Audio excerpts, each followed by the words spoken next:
ಅತಂತ್ರ ಇರುವ ಕಡೆ ಯಾವುದೇ ಕಾರಣಕ್ಕೂ ಕೂಡ ಬಿಜೆಪಿಗೆ ಬೆಂಬಲ ನೀಡೋದಿಲ್ಲ. ಅತಂತ್ರವಾಗಿರುವ ಕಡೆ ಜೆಡಿಎಸ್ ಕಾಂಗ್ರೆಸ್ ಹೊಂದಾಣಿಕೆ ಆಗುತ್ತೆ ಅಂತ ಹೇಳಿ ಸ್ಥಳೀಯ ಸಂಸ್ಥೆ ಫಲಿತಾಂಶದ ಬಳಿಕ ಸಿಎಂ ಕುಮಾರಸ್ವಾಮಿ ಅಧಿಕೃತ ಹೇಳಿಕೆಯನ್ನ ಕೊಟ್ಟಿದ್ದಾರೆ.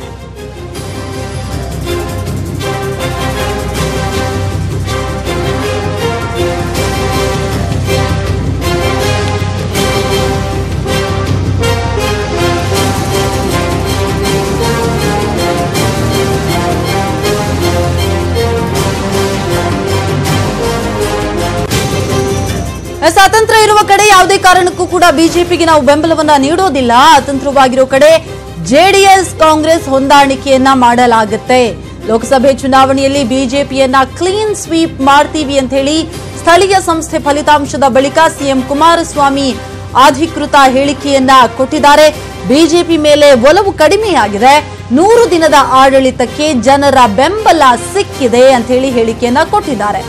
ಇನ್ನು ಬಿಜೆಪಿಯವರಂತೆ ಜಿಲ್ಲಾವಾರು ಹಂಚಿಕೆ ಮಾಡಿಕೊಂಡು ಪ್ರಚಾರಕ್ಕೆ ನಾವು ಹೋಗಿಲ್ಲ, ಬಿಜೆಪಿ ಮೇಲೆ ಒಲವು ಕಡಿಮೆಯಾಗಿದೆ, 100 ದಿನದ ಆಡಳಿತಕ್ಕೆ ಜನರು ಬೆಂಬಲವನ್ನ ಸೂಚಿಸಿದ್ದಾರೆ, ಮತದಾರರಿಗೆ ಎರಡೂ ಪಕ್ಷದ ಪರವಾಗಿ ಅಭಿನಂದನೆ ಅಂತ ಹೇಳಿ ಎಚ್ಡಿಕೆ ಈಗಾಗಲೇ ಹೇಳಿದ್ದಾರೆ. ಸರ್ಕಾರ ಬಿದ್ದೇ ಹೋಯಿತು ಅಂತ ಪದೇ ಪದೇ ಹೇಳ್ತಾ ಇದ್ದಾರೆ. ಯಡಿಯೂರಪ್ಪ ಶ್ವೇತ ಪತ್ರ ಹೊರಡಿಸಿ ಎನ್ನುತ್ತಿದ್ದಾರೆ. ಅವರಿಗೆ ಕೇಸರಿ ಪತ್ರ ಬೇಕಾದ್ರೂ ಹೊರಡಿಸ್ತೇವೆ ಅಂತ ಸಿಎಂ ಕಾಲಿಳಿದಿದ್ದಾರೆ. ನಾಡಿನ ಜನತೆ ಈ ಒಂದು ಸಮ್ಮಿಶ್ರ ಸರ್ಕಾರಕ್ಕೆ ಸಂಪೂರ್ಣವಾದಂತಹ ಸಹಮತವನ್ನ ವ್ಯಕ್ತಪಡಿಸಿದ್ದಾರೆ ಅಂತಕ್ಕಂಥದ್ದು ನನ್ನ ಅಭಿಪ್ರಾಯ. ಯಾವ ಬಿಜೆಪಿಯ ನಾಯಕರುಗಳು ಪದೇ ಪದೇ ಸರ್ಕಾರ ಇದೆಯಾ, ಉತ್ತರ ಕರ್ನಾಟಕಕ್ಕೆ ಬರಲಿಲ್ಲ, ಇನ್ನು ಅಲ್ಲಿ ಬರಲಿಲ್ಲ, ಇದೆಲ್ಲ ಹೇಳೋದು ನೋಡಿದ್ದೇನೆ, ಸದ್ಯದಲ್ಲೇ ಹೇಳುತ್ತೇನೆ. ಯಡಿಯೂರಪ್ಪನವರು ಮೊದಲು 100 ದಿನಗಳ ಕಾಲ ಅವರು ಮುಖ್ಯಮಂತ್ರಿ ಇದ್ದಾಗ ಯಾವ್ಯಾವ ಜಿಲ್ಲೆಗೆ ಪ್ರವಾಸ ಮಾಡಿದ್ದಾರೆ, ಮೊದಲನೇ 100 ದಿವಸದಲ್ಲಿ ಸದಾನಂದ ಗೌಡರು ಯಾವ್ಯಾವ ಜಿಲ್ಲೆಗಳಿಗೆ ಹೋದರು, ಜಗದೀಶ್ ಶೆಟ್ಟರು ಯಾವ್ಯಾವ ಜಿಲ್ಲೆಗಳು ಪ್ರವಾಸ ಮಾಡಿದ್ದಾರೆ. ನಾನೀಗ ನನ್ನ ಮೇಲೆ ಆಪಾದನೆ ಮಾಡ್ತಾ ಇದ್ದಾರಲ್ಲ ಅವರು, ಅದೆಲ್ಲದಕ್ಕೆ ದಾಖಲೆಗಳನ್ನ ನಿಮ್ಮ ಮುಂದೆ ಇಡ್ತೀನಿ, ಅವರ ಒಂದು ಪ್ರಶ್ನೆಗಳಿಗೆ. ಅದರಿಂದ ಇವತ್ತಿನ ಒಂದು ಫಲಿತಾಂಶ ಏನಿದೆ, ನಾವೇನು ಈ ಚುನಾವಣೆಯಲ್ಲಿ ದೊಡ್ಡ ಮಟ್ಟದ ಭರಾಟೆಯ ಪ್ರಚಾರವನ್ನು ಮಾಡಿ ಜನತೆ ಮುಂದೆ ನಾವೇನು ಹೋಗಲಿಲ್ಲ. ನಮ್ಮ ಅಭ್ಯರ್ಥಿಗಳು ಚುನಾವಣಾ ಕಣದಲ್ಲಿ ಏನಿದ್ರು ಅವರವರೇ ಸ್ಥಳೀಯವಾಗಿ ಚುನಾವಣೆ ನಡೆಸಲಿ ಅಂತಕ್ಕಂಥ ನಿರ್ಧಾರ ಕಾಂಗ್ರೆಸ್ನ ನಾಯಕರು ಮತ್ತು ಜೆಡಿಎಸ್ ಪಕ್ಷದ ನಾಯಕರುಗಳು ನಾವು ತೀರ್ಮಾನ ಮಾಡಿದ್ದು.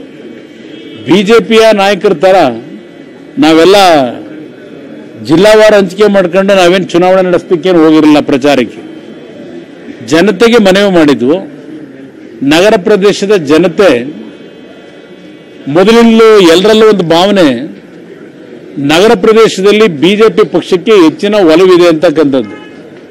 ಆದರೆ ಇವತ್ತು ನಗರ ಪ್ರದೇಶದಲ್ಲೂ ಬಿಜೆಪಿಯ ಪಕ್ಷದ ಬಗ್ಗೆ ಇರ್ತಕ್ಕಂಥ ಒಲವು ಕಡಿಮೆ ಆಗ್ತಾ ಇದೆ ಅಂತಕ್ಕಂಥದ್ದು ಇವತ್ತಿನ ಫಲಿತಾಂಶವನ್ನು ನಾವು ಪರಾಮರ್ಶೆ ಮಾಡೋದಾದರೆ ಬಹುಶಃ ರಾಜಕೀಯ ವಿಶ್ಲೇಷಣೆ ಮಾಡ್ತಕ್ಕಂಥವರು ಅದನ್ನು ಒಪ್ತಾರೆ ಅಂತಕ್ಕಂಥದ್ದು ನನ್ನ ಅಭಿಪ್ರಾಯ. ಅದರಿಂದ ಈ ಒಂದು 100 ದಿನಗಳ ಮೈತ್ರಿ ಸರ್ಕಾರ ಕಾಂಗ್ರೆಸ್ ಮತ್ತು ಜೆಡಿಎಸ್ ಪಕ್ಷದ ಆಡಳಿತವನ್ನು ಜನತೆ ಬೆಂಬಲಿಸಿದ್ದಾರೆ.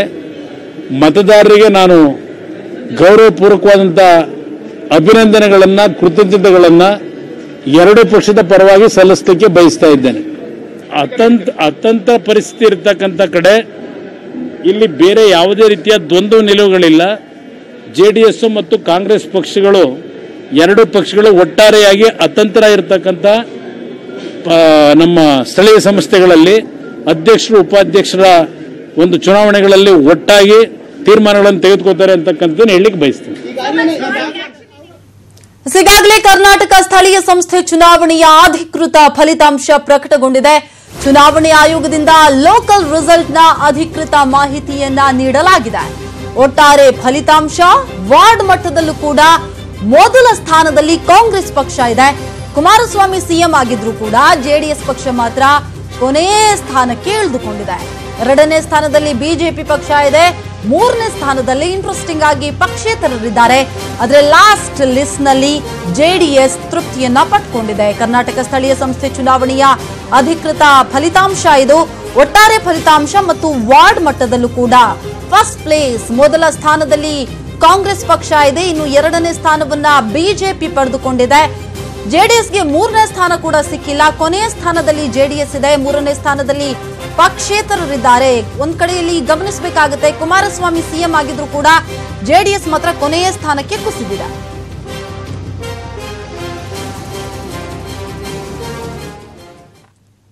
ಹಾಗಾದ್ರೆ ಒಟ್ಟಾರೆ ರಾಜ್ಯದಲ್ಲಿ ಯಾವ್ಯಾವ ಪಕ್ಷಕ್ಕೆ ಎಷ್ಟೆಷ್ಟು ಸೀಟು ಬಂದಿದೆ ಅಂತ ನೋಡ್ತಾ ಹೋಗೋಣ. ಈಗ ಶಿವಮೊಗ್ಗ ಮಹಾನಗರ ಪಾಲಿಕೆಯಲ್ಲಿ ಬಿಜೆಪಿ ಅಧಿಕಾರಕ್ಕೆ ಏರಿದ್ರೆ ಮೈಸೂರು ಮತ್ತು ತುಮಕೂರು ಪಾಲಿಕೆ ಅತಂತ್ರವಾಗಿದೆ. ನಾವು ಗಮನಿಸ್ತಾ ಇದ್ವಿ, ಮಹಾನಗರ ಪಾಲಿಕೆಯಲ್ಲಿ 1 ಸೀಟ್ ಸಿಕ್ಕಿದೆ, ಅದು ಶಿವಮೊಗ್ಗದಲ್ಲಿ ಬಿಜೆಪಿಗೆ.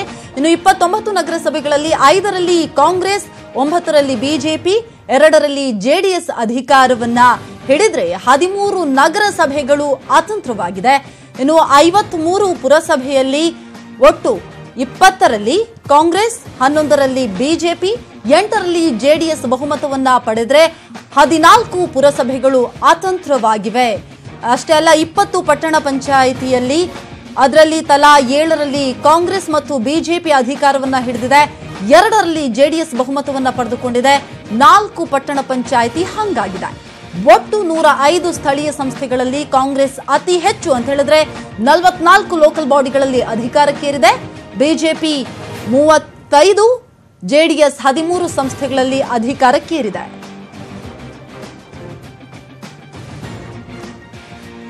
ವಾರ್ಡ್ವಾರು ಯಾವ ಪಕ್ಷ ಎಷ್ಟು ವಾರ್ಡ್ಗಳನ್ನ ಗೆದ್ದಿದೆ ಅನ್ನೋದನ್ನ ನೋಡ್ತಾ ಹೋಗೋಣ. ಮಹಾನಗರ ಪಾಲಿಕೆಗಳ 135 ವಾರ್ಡ್ಗಳಲ್ಲಿ ಕಾಂಗ್ರೆಸ್ 36, ಬಿಜೆಪಿ 54, ಜೆಡಿಎಸ್ 30 ಮತ್ತು ಇತರರು ಅದರ್ಸ್ 15 ವಾರ್ಡ್ಗಳನ್ನು ಗೆದ್ದಿದ್ದಾರೆ.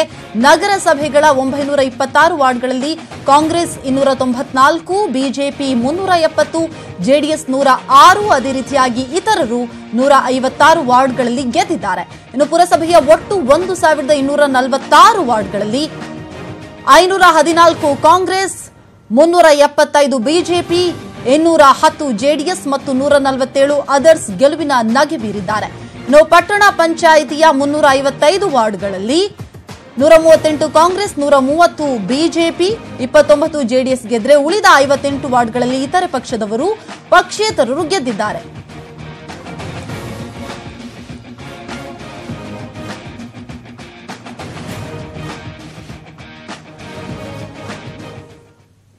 ಇನ್ನು ಈ ಫಲಿತಾಂಶದ ಬಗ್ಗೆ ವಿಶ್ಲೇಷಣೆ ಮಾಡೋದಕ್ಕೆ ನಮ್ಮ ಕನ್ಸಲ್ಟೆಂಟ್ ಎಡಿಟರ್ ಆಗಿರುವ ಲಕ್ಷ್ಮಣ್ ಹೂಗಾರ್ ನಮ್ಮ ಜೊತೆ ನ್ಯೂಸ್ ಡೆಸ್ಕ್ ನಿಂದ ನೇರ ಸಂಪರ್ಕದಲ್ಲಿ ಜಾಯಿನ್ ಆಗಿದ್ದಾರೆ. ಲಕ್ಷ್ಮಣ್ ಹೂಗಾರ್, ಈಗಾಗಲೇ ಸ್ಥಳೀಯ ಸಂಸ್ಥೆಗಳ ಚುನಾವಣೆಯ ಫಲಿತಾಂಶ ಅಧಿಕೃತವಾಗಿ ಹೊರಬಿದ್ದಿದೆ. ಈಗ ಕುಮಾರಸ್ವಾಮಿ ಅವರು ಮಾತನಾಡ್ತಾ ಹೇಳ್ತಾ ಇದ್ರು, ಎಲ್ಲೆಲ್ಲ ಅತಂತ್ರವಾಗಿದೆಯೋ ಅಲ್ಲಿ ಕಾಂಗ್ರೆಸ್ ಹಾಗೂ ಜೆಡಿಎಸ್ ಹೊಂದಾಣಿಕೆಯನ್ನ ಮಾಡಿಕೊಳ್ಳುತ್ತೆ ಅಂತ ಹೇಳಿ. ಹಾಗಾದ್ರೆ ಇವತ್ತಿನ ಒಟ್ಟಾರೆ ಫಲಿತಾಂಶವನ್ನ ಯಾವ ರೀತಿಯಾಗಿ ವಿಶ್ಲೇಷಿಸಬಹುದು? ಶಮೀರಾ, ಇದು ಜೆಡಿಎಸ್ ಕಾಂಗ್ರೆಸ್ ಮೈತ್ರಿ ಸರ್ಕಾರ ರಚನೆ, ಇದು ಏನು ಅಂದ್ರೆ ನೆಗೆಟಿವ್ ಅನ್ನುವಂಥದ್ದು ರಿಸಲ್ಟ್ ಏನು ಬಹಳ ಜನ ನಿರೀಕ್ಷೆ ಮಾಡಿದ್ರು, ಅದು ಸುಳ್ಳು ಅಂತ ಸಾಬೀತಾಗಿದೆ. ಅಂದ್ರೆ ಜೆಡಿಎಸ್ ಕಾಂಗ್ರೆಸ್ ಮೈತ್ರಿ ಮಾಡ್ಕೊಂಡಿದ್ರಿಂದಾಗಿ ಆ ಎರಡೂ ಪಕ್ಷಗಳಿಗೆ ಅವರದೇ ಆದಂತಹ ಕ್ಷೇತ್ರದಲ್ಲಿ ಲಾಭ ಸಿಕ್ಕಿರ್ತಕ್ಕಂಥದ್ದು. ಅಂದ್ರೆ ಒಟ್ಟು ಏನು ಇವತ್ತು 105 ಸ್ಥಳೀಯ ಸಂಸ್ಥೆಗಳಿದೆ, ಅದು 3 ಪಾಲಿಕೆ, ಮತ್ತೊಂದು ಕಡೆ ನಗರಸಭೆ, ಪುರಸಭೆ ಮತ್ತು ಪಟ್ಟಣ ಪಂಚಾಯತಿ, 105 ಸ್ಥಳೀಯ ಸಂಸ್ಥೆಗಳ ಒಟ್ಟು ವಾರ್ಡ್ಗಳನ್ನು ತೆಗೆದುಕೊಂಡ್ರೆ ಬಂದಂತ ಈಗಿನ ಫಲಿತಾಂಶ, ಅಧಿಕೃತವಾಗಿ ಚುನಾವಣಾ ಆಯೋಗ ಪ್ರಕಟ ಮಾಡಿರ್ತಕ್ಕಂಥ ಆ ಎಲ್ಲ ವಾರ್ಡ್ಗಳ ಫಲಿತಾಂಶದಲ್ಲಿ ಕಾಂಗ್ರೆಸ್ ಮತ್ತು ಜೆಡಿಎಸ್ 1260 ಸ್ಥಾನಗಳನ್ನು ಗೆದ್ದುಕೊಂಡಿದೆ. ಅಂದ್ರೆ ಕಾಂಗ್ರೆಸ್ ಇಲ್ಲಿ 982 ಸ್ಥಾನ ಗೆದ್ದುಕೊಂಡ್ರೆ ಬಿಜೆಪಿ 2ನೇ ಸ್ಥಾನದಲ್ಲಿದೆ, ಅದು 929. ಅಂದ್ರೆ ಕೇವಲ 30-70 ಸ್ಥಾನಗಳು ಮಾತ್ರ ವ್ಯತ್ಯಾಸ ಇದೆ ಕಾಂಗ್ರೆಸ್ಗೂ ಮತ್ತು ಬಿಜೆಪಿಗೆ. ಅಂದ್ರೆ ಬಿಜೆಪಿ ತುಂಬಾ ಹತ್ತಿರಕ್ಕೆ ಬಂದಿರತಕ್ಕಂಥದ್ದು. ಆದ್ರೆ ಬಿಜೆಪಿ ಕಳೆದ ವಿಧಾನಸಭಾ ಚುನಾವಣೆಯಲ್ಲಿ ಪಡೆದಂತ 104 ವಿಧಾನಸಭಾ ಕ್ಷೇತ್ರಗಳನ್ನು ಕಂಪೇರ್ ಮಾಡಿದ್ರೆ ಇಲ್ಲಿ ಕಮ್ಮಿ ಅನ್ನುವಂತ ವಾದವನ್ನ ಕಾಂಗ್ರೆಸ್ ಮತ್ತು ಜೆಡಿಎಸ್ ಇಡ್ತಾ ಇದೆ. ಅದರ ಮಧ್ಯೆ ಕೂಡ 2013 ಚುನಾವಣೆ ಮತ್ತು ಈಗ ನಡೆದಂತ ಚುನಾವಣೆ ಕಂಪೇರ್ ಮಾಡಿದ್ರೆ ಭಾರತೀಯ ಜನತಾ ಪಕ್ಷ ತನ್ನ ನೆಲೆಯನ್ನ ಯಾವ ಪ್ರದೇಶದಲ್ಲಿ ವಿಸ್ತಾರ ಮಾಡ್ಕೊಳ್ಬೇಕಾಗಿತ್ತು ಅಲ್ಲಿ ವಿಸ್ತಾರ ಆಗಿಲ್ಲ. ಯಾಕಂತಂದ್ರೆ ಇಲ್ಲಿ ಕಾಂಗ್ರೆಸ್ ಕೂಡ ಈ ಜೆಡಿಎಸ್ ಜೊತೆಗೆ ಸೇರ್ಕೊಂಡಿರೋದ್ರಿಂದಾಗಿ ನಮ್ಗೆಲ್ಲ ಒಂದ್ ಕಡೆ ವೋಟರ್ಸ್ ರಿಜೆಕ್ಟ್ ಮಾಡ್ಬಿಡ್ತಾರೆ ಅನ್ನುವಂತ ಒಂದು ಭೀತಿ ಆ ಪಕ್ಷದ ಕಾರ್ಯಕರ್ತರಲ್ಲಿತ್ತು ಮತ್ತು ಬಿಜೆಪಿ ಕೂಡ ಅದನ್ನೇ ಹೇಳ್ತಾ ಇತ್ತು. ಹಾಗಾಗಿ ಇಲ್ಲಿ ಹಳೆ ಮೈಸೂರು ಭಾಗದಲ್ಲಿ ಜೆಡಿಎಸ್ ಎಲ್ಲಿ ತನ್ನ ಭದ್ರಕೋಟೆ ಇದೆ ಅಂತ ಮಂಡ್ಯ, ಮೈಸೂರು, ಹಾಸನ ಹಾಗೇನೆ ತುಮಕೂರು ಈ ಭಾಗದಲ್ಲಿ ತನ್ನ ನೆಲೆಯನ್ನ ಅದು ಗಟ್ಟಿ ಮಾಡ್ಕೊಂಡಿದೆ ಮತ್ತು ವಿಸ್ತಾರ ಮಾಡಕ್ ಕೂಡ ಮಾಡಿದೆ. ಅದರ ಆಚೆ ಜೆಡಿಎಸ್ಗೆ ಯಾವುದೇ ಹೇಳ್ಕೊಳ್ತಕ್ಕಂಥ ಶಕ್ತಿ ಅದಕ್ಕೆ ಸಿಕ್ಕಿಲ್ಲ, ಅದರ ವಿಸ್ತಾರ ಅವಕಾಶ ಆಗಿಲ್ಲ. ಹಾಗಾಗಿ ಇವತ್ತು ಬಂದಂತ ಫಲಿತಾಂಶದಲ್ಲಿ ಜೆಡಿಎಸ್ 3ನೇ ಸ್ಥಾನದಲ್ಲಿದೆ. ಆದ್ರೆ ತನ್ನ ಕೋಟೆ ಏನಿದೆ ಹಳೆ ಮೈಸೂರು ಅಲ್ಲಿ ಮೊದಲ ಸ್ಥಾನದಲ್ಲಿದೆ. ಕಾಂಗ್ರೆಸ್ ಅಲ್ಲಿ ಏನು ಮೈತ್ರಿಯಿಂದಾಗಿ ಲಾಸ್ ಆಗ್ತಾ ಇದೆ ಈ ಹಳೆ ಮೈಸೂರು ಜಿಲ್ಲೆಗಳಲ್ಲಿ. ಯಾವ ಬಿಜೆಪಿ ಉತ್ತರ ಕರ್ನಾಟಕದಲ್ಲಿ ತಾರತಮ್ಯದ ಬಗ್ಗೆ ಪ್ರಚಾರ ಆಯಿತು, ದೊಡ್ಡ ಇಶ್ಯೂ ಕೂಡ ಮಾಡಿತ್ತು ಬಿಜೆಪಿ. ಈ ಸರ್ಕಾರ ಏನಿದೆ ಮೈತ್ರಿ ಸರ್ಕಾರ ಹಳೆ ಮೈಸೂರಿಗೆ ಸೀಮಿತವಾದ ಸರ್ಕಾರ, ಮಂಡ್ಯ ಮೈಸೂರು ಹಾಸನಿಗೆ ಸೀಮಿತವಾದಂತಹ ಚೀಫ್ ಮಿನಿಸ್ಟರ್, ಇವರೆಲ್ಲ ಮಿನಿಸ್ಟರ್ಗಳು ಕಾರ್ಯಕ್ರಮಗಳು ಕೂಡ ಈ ಜಿಲ್ಲೆಗೆ ಮಾತ್ರ ಸೀಮಿತ ಅನ್ನುವಂತ ಏನು ದೊಡ್ಡ ಚರ್ಚೆ ಆಯಿತು, ವಾದನೂ ಕೂಡ ಆಯಿತು, ಅನೇಕ ಹೋರಾಟಗಳು ಕೂಡ ಆಯಿತು. ಆದರೆ ಉತ್ತರ ಕರ್ನಾಟಕದಲ್ಲಿ ತೆಗೆದುಕೊಂಡ್ರೆ ಬಿಜೆಪಿ ಶಕ್ತಿ ಹೆಚ್ಚಿನ ಪ್ರಮಾಣದಲ್ಲಿ ಆ ಭಾಗದಲ್ಲಿಗೆ ಬಿಜೆಪಿ 40ಕ್ಕೂ ಹೆಚ್ಚು ಶಾಸಕರಿಗೆ ಗೆದ್ದಿರ್ತಕ್ಕಂಥದ್ದು. ಆದ್ರೆ ಅಲ್ಲಿ ಬಿಜೆಪಿಗೆ ಹೇಳ್ಕೊಳ್ತಕ್ಕಂಥ ಲಾಭ ಆಗಿಲ್ಲ. ಅಂದ್ರೆ ಯಾವ ರೀತಿಯಾದಂತ ಅವರು ನಿರೀಕ್ಷೆ ಮಾಡಿದ್ರು ಅಷ್ಟು ಮಟ್ಟಿಗೆ ಸಿಕ್ಕಿಲ್ಲ. ಶಿವಮೊಗ್ಗ ಬಿಜೆಪಿಗೆ ದೊಡ್ಡ ಪ್ರಮಾಣದಲ್ಲಿ ಕೈ ಹಿಡಿದಿದೆ, ದಾವಣಗೆರೆಯಲ್ಲೂ ಕೂಡ ಬಿಜೆಪಿಗೆ ಲಾಭ ಆಗಿದೆ, ಹಾಗೇನೆ ಹಾವೇರಿಯಲ್ಲಿ ಬಿಜೆಪಿ ಲಾಸ್ ಆಗ್ತಾ ಇದೆ, ಕೊಪ್ಪಳದಲ್ಲಿ ಬಿಜೆಪಿ ಲಾಸ್ ಆಗಿದೆ, ಯಾದಗಿರಿಯಲ್ಲಿ ಸ್ವಲ್ಪ ಲಾಭ ಆಗಿದ್ರು ಕೂಡ ಲಾಸ್ ಆಗಿದೆ, ಹಾಗೇನೆ ರಾಯಚೂರಿನಲ್ಲಿ ಕಾಂಗ್ರೆಸ್ಗೆ ಜೆಡಿಎಸ್ಗೆ ಲಾಭ ಆಗ್ತಾ ಇದೆ, ಅಲ್ಲಿ ಬಿಜೆಪಿಗೆ ಹಿನ್ನಡೆ ಆಗ್ತಾ ಇದೆ. ಮತ್ತೊಂದು ಕಡೆ ಬೀದರ್ನಲ್ಲೂ ಕೂಡ ಬಿಜೆಪಿಗೆ ಹಿನ್ನಡೆ ಆಗಿದೆ, ವಿಜಯಪುರದಲ್ಲೂ ಕೂಡ ಅಲ್ಲಿ ಅಂದ್ರೆ ಮುದ್ದೆ ಬೆಳಕು ಮಾತ್ರ ಇತ್ತು ಪುರಸಭೆಗೆ, ಅಲ್ಲಿ ಕಾಂಗ್ರೆಸ್ ಬಿಜೆಪಿ ಸಮ ಇರತಕ್ಕಂಥದ್ದು. ಬೆಳಗಾವಿಯಲ್ಲೂ ಕೂಡ ಏನು ಜಾರಕಿಹೊಳಿ ಬ್ರದರ್ಸ್ ಪಕ್ಷೇತರನ ಕಣಕ್ಕಿಳಿಸಿದ್ರು ಕೂಡ ಅದನ್ನು ತೆಗೆದುಕೊಂಡ್ರೆ ಬೆಳಗಾವಿ ಜಿಲ್ಲೆಯಲ್ಲೂ ಕೂಡ ಬಿಜೆಪಿಗೆ ಹಿನ್ನಡೆ ಆಗಿರ್ತಕ್ಕಂಥದ್ದು. ಅಂದ್ರೆ ಬಿಜೆಪಿ ನೇರವಾಗಿ ಉತ್ತರ ಕರ್ನಾಟಕದಲ್ಲಿ ಅದು ಎಕ್ಸ್ಪೆಕ್ಟ್ ಮಾಡದಷ್ಟು ಸೀಟ್ ಬಂದಿಲ್ಲ, ಹಾಗಾಗಿ ಅದಕ್ಕೊಂದು ರೀತಿ ಟೆನ್ಷನ್. ಆದ್ರೆ ಹಳೆ ಮೈಸೂರು ಭಾಗಕ್ಕೆ ಬಂದ್ರೆ ಬಿಜೆಪಿಗೆ ಒಂದು ಇಂಟ್ರೆಸ್ಟಿಂಗ್ ಆದಂತ ಲಾಭ ಆಗಿರ್ತಕ್ಕಂಥ ಚಾಮರಾಜನಗರದಲ್ಲಿ. ಸೊ ಚಾಮರಾಜನಗರದಲ್ಲಿ ಕಾಂಗ್ರೆಸ್ಗಿಂತ ಅತಿ ಹೆಚ್ಚಿನ ಸ್ಥಾನಗಳನ್ನು ಬಿಜೆಪಿ ಗೆದ್ದುಕೊಂಡಿದೆ, ಹಾಗಾಗಿ ಕರಾವಳಿಯಲ್ಲಿ ಬಿಜೆಪಿ ತನ್ನ ನೆಲೆಯನ್ನು ಉಳಿಸಿಕೊಂಡಿದೆ. ಆದರೆ ಬಂಟ್ವಾಳದಲ್ಲಿ ಮತ್ತೆ ಕಾಂಗ್ರೆಸ್ ತನ್ನ ನೆಲೆಯನ್ನ ಉಳಿಸಿಕೊಂಡಿದೆ. ಮತ್ತೊಂದು ಕಡೆ ಉಡುಪಿ ದಕ್ಷಿಣ ಕನ್ನಡದಲ್ಲಿ ಬಿಜೆಪಿ ತನ್ನ ಭದ್ರಕೋಟೆಯನ್ನು ಉಳಿಸಿಕೊಂಡಿದೆ. ಹಾಗಾಗಿ ಬಿಜೆಪಿ ಎಲ್ಲಿ ಲಿಂಗಾಯತ್ ಬೆಲ್ಟ್ ಏನಿದೆ ಉತ್ತರ ಕರ್ನಾಟಕದಲ್ಲಿ ಬಹಳ ಎಕ್ಸ್ಪೆಕ್ಟ್ ಮಾಡಿತ್ತು, ಬಾಗಲಕೋಟೆಯಲ್ಲಿ ಜಾಸ್ತಿ ಲಾಭ ಆಗಿದೆ. ಹಾಗಾಗಿ 5-6 ಜಿಲ್ಲೆಗಳಲ್ಲಿ ಬಿಜೆಪಿಗೆ ಲಾಭ ಆಗಿರ್ತಕ್ಕಂಥದ್ದು ಬಿಟ್ರೆ ಓವರ್ ಆಲ್ ತೆಗೆದುಕೊಂಡ್ರೆ ಸೀಟ್ಗಳು ಜಾಸ್ತಿ ಆಗಿದೆ. ನಗರಸಭೆ ಪುರಸಭೆ ಮತ್ತು ಪಟ್ಟಣ ಪಂಚಾಯತಿಯ ಲೆಕ್ಕದಲ್ಲಿ ಸ್ವಲ್ಪ ಹಿನ್ನಡೆ ಆಗಿದೆ. ಆದ್ರೆ ಜೆಡಿಎಸ್ ಹಳೆ ಮೈಸೂರು ಏನು ಅನ್ನೋ ಹಣೆಪಟ್ಟಿದೆ, ಅದರಿಂದ ಅದು ಹೊರಗೆ ಬರಲಿಕ್ಕೆ ಸಾಧ್ಯನೇ ಆಗಿಲ್ಲ. ಹಾಗಾಗಿ ಲೋಕಲ್ ಟು ಲೋಕಸಭಾ ಚುನಾವಣೆ ಫಲಿತಾಂಶ ಅಥವಾ ಫೈಟ್ ಅಂತ ತೆಗೆದುಕೊಂಡ್ರೆ ಇದು ಅಷ್ಟು ಮಟ್ಟಿಗೆ ಇಂಪ್ಯಾಕ್ಟ್ ಆಗುತ್ತಾ ಗೊತ್ತಿಲ್ಲ. ಆದ್ರೆ ಅಂತದೊಂದು ಮೂಡ್ ಅಂತೂ ಕ್ರಿಯೇಟ್ ಆಗಿದೆ. ಸಮೀರಾ. ಎಸ್ ಲಕ್ಷ್ಮಣ್ ಹುಗಾರ್, ನೀವು ಈಗಾಗಲೇ ಹೇಳಿದಾಗೆ ಒಂದ್ ಕಡೆಯಲ್ಲಿ ಈಗ ಕಾಂಗ್ರೆಸ್ನವರು ಬೀಗ್ತಾ ಇದ್ದಾರೆ, ನಾವೇ ನಂಬರ್ 1 ಸ್ಥಾನದಲ್ಲಿದ್ದೀವಿ ಅಂತ ಹೇಳಿ. ಆದ್ರೆ ಖುದ್ದು ದೇವೇಗೌಡರು ಹೇಳಿಕೆಯನ್ನ ಕೊಟ್ಟಿದ್ದಾರೆ, ಇದು ಲೋಕಸಭೆಗೂ ಇದಕ್ಕೆ ಯಾವುದೇ ಕನೆಕ್ಷನ್ ಇಲ್ಲ, ಇಂಪ್ಯಾಕ್ಟ್ ಆಗೋದಿಲ್ಲ ಅಂತ ಹೇಳಿ. ಆದ್ರೆ ಓವರ್ ಆಲ್ ರಿಸಲ್ಟ್ ಅನ್ನ ನೋಡ್ತಾ ಇದ್ರೆ ಎಲ್ಲೊಂದ್ ಕಡೆ ಸ್ವಲ್ಪ ಮಟ್ಟಿಗಾದ್ರೂ ಪರಿಣಾಮವನ್ನ ಬೀರುತ್ತಾ, ಲೋಕಸಭೆಗೆ ಏನಾದ್ರೂ ಮುನ್ನುಡಿಯನ್ನ ಬರೆಯುವಂತಹ ಚಾನ್ಸಸ್ ಇದೆಯಾ ಈ ಫಲಿತಾಂಶ? ನಾವು ಇಲ್ಲಿ ಗಮನಿಸಬೇಕಾಗಿರ್ತಕ್ಕಂಥದ್ದು, ಇವತ್ತು ಈ ಸ್ಥಳೀಯ ಸಂಸ್ಥೆಗಳಿಗೆ ಮತದಾನ ಆಗಿರ್ತಕ್ಕಂಥದ್ದು ನಮ್ಮ ಕರ್ನಾಟಕದ ಒಟ್ಟು ಮತದಾರರಲ್ಲಿ 8% ಮಾತ್ರ. ಅಂದ್ರೆ 100ರಲ್ಲಿ 8% ಮತದಾರ ಮಾತ್ರ ಮತವನ್ನು ಚಲಾವಣೆ ಮಾಡಿದ್ದಾರೆ. ಮತ್ತೆ ಇದು ಕೇವಲ 105 ಸ್ಥಳೀಯ ಸಂಸ್ಥೆಗಳು, ಇನ್ನೂ ಬೇರೆ ಬೇರೆ ಸ್ಥಳೀಯ ಸಂಸ್ಥೆಗಳು ಚುನಾವಣೆ ಮುಂದಿನ ದಿನಗಳಲ್ಲಿದೆ. ಅಂದ್ರೆ ಒಂದೊಂದು ಜಿಲ್ಲೆಯಲ್ಲಿ 3-4 ಚುನಾವಣೆ ಸ್ಥಳೀಯ ಸಂಸ್ಥೆಗಳಿಗೆ ಮಾತ್ರ ಆಗಿರ್ತಕ್ಕಂಥದ್ದು. ನೀವು ಮಂಡ್ಯ ತೆಗೆದುಕೊಂಡ್ರೆ ಶ್ರೀರಂಗಪಟ್ಟಣ ಚುನಾವಣೆ ಆಗ್ಬೇಕು, ಮಳವಳ್ಳಿ ಆಗ್ಬೇಕು, ಈ ರೀತಿ ಅನೇಕ ಸ್ಥಳೀಯ ಸಂಸ್ಥೆ ಚುನಾವಣೆಗಳು ಇನ್ನೂ ಕೂಡ ಬಾಕಿ ಇದಾವೆ. ಆದ್ರೆ ಈಗ ಆಗಿರ್ತಕ್ಕಂಥದ್ದು ಕೇವಲ 8% ಮತದಾರರು ಮಾತ್ರ ಮತವನ್ನ ಚಲಾವಣೆ ಮಾಡಿರ್ತಕ್ಕಂಥದ್ದು. ಆದ್ರೆ ಒಂದು ಮೂಡನ್ನು ಹೇಳ್ಬೋದು, ಯಾಕಂತಂದ್ರೆ ಒಂದು ಸರ್ಕಾರ ಅಸ್ತಿತ್ವಕ್ಕೆ ಬಂದ ನಂತರ ಆಗಿರ್ತಕ್ಕಂಥ ಚುನಾವಣೆ ಇದು. ಅಂದ್ರೆ ಜೆಡಿಎಸ್ ಕಾಂಗ್ರೆಸ್ ಮೈತ್ರಿ ಸರ್ಕಾರ ಬಂದ 3 ತಿಂಗಳಲ್ಲಿ ಆಗಿರ್ತಕ್ಕಂಥ ಒಂದು ಲೋಕಲ್ ಬಾಡಿ ಎಲೆಕ್ಷನ್ ಇದು. ಮತ್ತೆ ಇದನ್ನ 3 ಪಕ್ಷಗಳು ಅಷ್ಟೊಂದು ಗಂಭೀರವಾಗಿ ತೆಗೆದುಕೊಂಡಿರಲಿಲ್ಲ. ಅಲ್ಲಿಯ ಸ್ಥಳೀಯ ಕಾರ್ಯಕರ್ತರು ಅಭ್ಯರ್ಥಿಗಳು ಇದನ್ನ ಪ್ರತೀಕ್ಷೆಯಾಗಿ ತೆಗೆದುಕೊಂಡಿದ್ರು. ಮತ್ತೆ ಜೆಡಿಎಸ್ ತನ್ನ ಪತ್ರಿಕೆಗಳಲ್ಲಿ ಮತ್ತು ಮಾಧ್ಯಮಗಳಲ್ಲಿ ಒಂದು ಆಡ್ ಅನ್ನು ಕೊಟ್ಟಿದ್ದು. ಹಾಗೆ ಕಾಂಗ್ರೆಸ್ ಕೂಡ ಅಷ್ಟೊಂದು ಪ್ರಚಾರ ಮಾಡದೇ ಇದ್ರು ಕೂಡ ಅವರ ಪಕ್ಷದ ಅಧ್ಯಕ್ಷರು ಜಿಲ್ಲೆಗಳಿಗೆ ಹೋಗಿದ್ರು. ಬಿಜೆಪಿಯ ನಿಯೋಗ ಕೂಡ ತಂಡವಾಗಿ ಆಯಾ ಜಿಲ್ಲೆಗಳಲ್ಲಿ ಪ್ರಚಾರವನ್ನು ಕೂಡ ಮಾಡಿತ್ತು. ಆದ್ರೆ 3 ಪಕ್ಷಗಳು ಯಾವ ರೀತಿ ವಿಧಾನಸಭೆ ಮತ್ತು ಲೋಕಸಭೆಗೆ ಪ್ರಚಾರ ಮಾಡ್ತಾರೆ, ಯಾವ ರೀತಿ ಜನರನ್ನ ಮನೆಗೆ ಹೋಗ್ತಾರೆ, ಮನೆ ಬಾಗಿಲಿಗೆ ಹೋಗಿ ಓಟನ್ನು ಕೇಳ್ತಾರೆ, ಆ ರೀತಿಯಾದಂತ ಒಂದು ದೊಡ್ಡ ಪ್ರಮಾಣದ ಪ್ರಚಾರ ಆಗಿರ್ಲಿಲ್ಲ, ಸಭೆಗಳಾಗಿರ್ಲಿಲ್ಲ. ಸ್ಥಳೀಯ ಮಟ್ಟದಲ್ಲಿ ಅವರವರೇ ಆ ಪಕ್ಷದ ಅಭ್ಯರ್ಥಿಗಳು ಆ ಪಕ್ಷಕ್ಕೆ ಮಾಡ್ಕೊಂಡಿರ್ತಕ್ಕಂಥದ್ದು. ಸೊ ಇಲ್ಲಿ ಒಂದು ಗಮನಿಸುವಂತದ್ದು ಶಮೀರಾ, 3 ಮಹಾನಗರ ಪಾಲಿಕೆ ಏನಿದೆ, ಶಿವಮೊಗ್ಗ ಮತ್ತು ಮೈಸೂರು ಹಾಗೆ ತುಮಕೂರು. ಸೊ ಶಿವಮೊಗ್ಗ ಸಂಪೂರ್ಣವಾಗಿ ಬಿಜೆಪಿ ಹಿಡಿತಕ್ಕೆ ಬಂದಿದೆ. ಅಂದ್ರೆ ಬಿಜೆಪಿಯ ಭದ್ರಕೋಟೆ ಅನ್ನುವಂಥದ್ದು ಮತ್ತೆ ಸಾಬೀತಾಗಿದೆ. ಆದ್ರೆ ತುಮಕೂರಿನಲ್ಲಿ ಅಲ್ಲಿ ಅತಂತ್ರ ಸ್ಥಿತಿ ನಿರ್ಮಾಣ ಆಗಿದೆ.